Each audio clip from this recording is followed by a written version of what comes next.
Well, we got the remaining posts and we got gravel.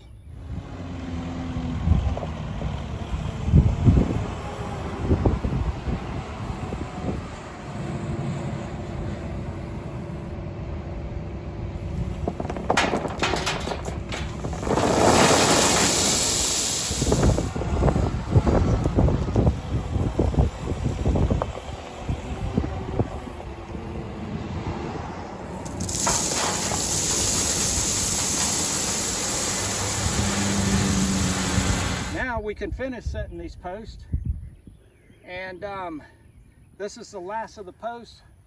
We're done all the way around, and I'll have to come back and put the corner braces and all my end braces in next. So I just want to show you how I'm setting these with the gravel. So the first thing I'm doing is I'm setting these down in.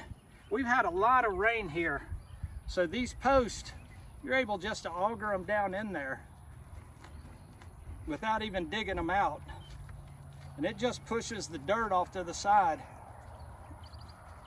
So I'm able just to auger them down.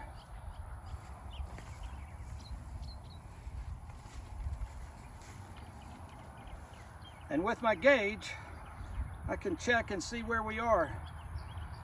And we're right at just a little over 5 feet, so I'll dig it down a little bit more. These are all gonna be right at 5 feet, and I'm probably gonna have to cut them off just a tad.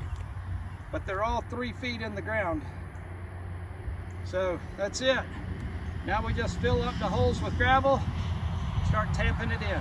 Let me show you. All right, so what I'm doing is just filling up the buckets and then just transferring it over to the hole.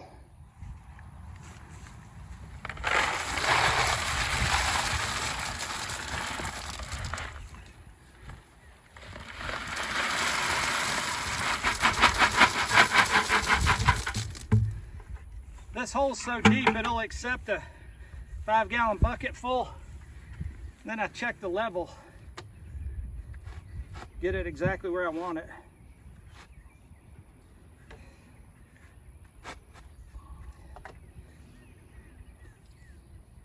They're not going to be exactly level because it's a tree and they didn't grow exactly straight.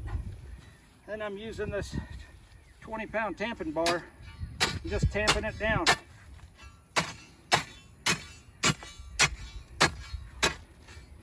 It'll take 2 buckets, and then I'll just top it off with dirt. But after this first bucket, I'll check my level and I can make any adjustments I need to. All right, so once I get 2 buckets in and it's tamped, it looks like that right there. And then what I do is I just put in the last 2 to 3 inches of topsoil so that the grass will grow. I'm gonna come back tomorrow and pick up any of this extra dirt, and I'll use it to fill in potholes around the farm. But we got a lot of extra dirt because we use gravel. My level's good, so we're perfect. Let's get these cross beams on. To do these crossbars, we're just using these plated brace pins. You get 5-inch and you get 10-inch.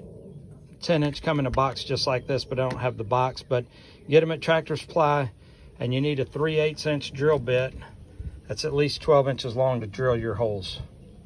You're going to want your wire going in the direction of your pull. So my pull is coming up there, and so I want my wire going diagonally towards the pull.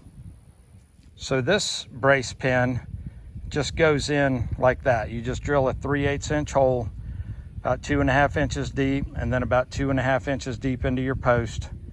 Stick that in there.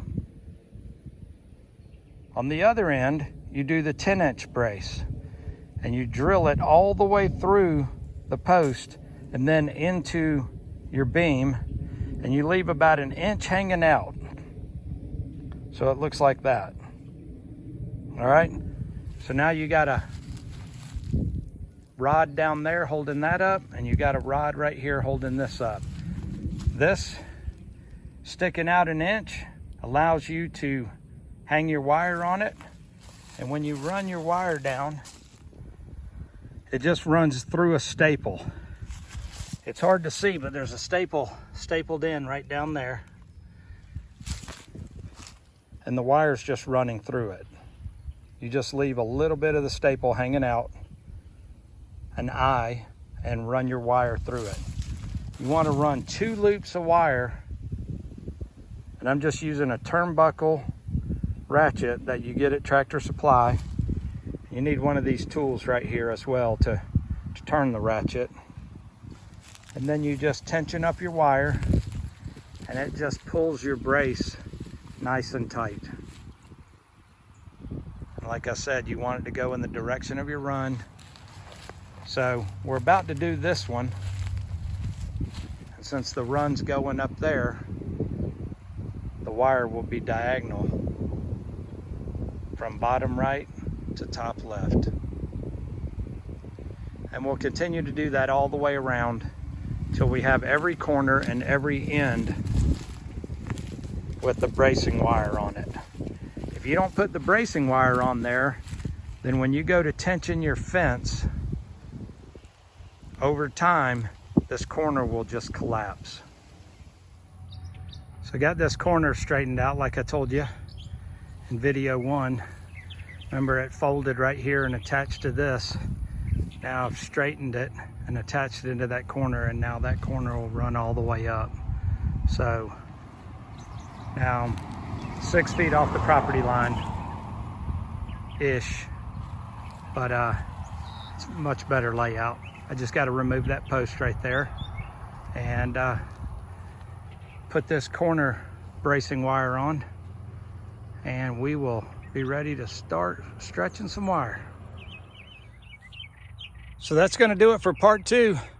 Part 3, we'll cut the field, string the wire, take the kids in there and escort them around and show them the perimeters of the property, and then cut them loose. Thanks for watching.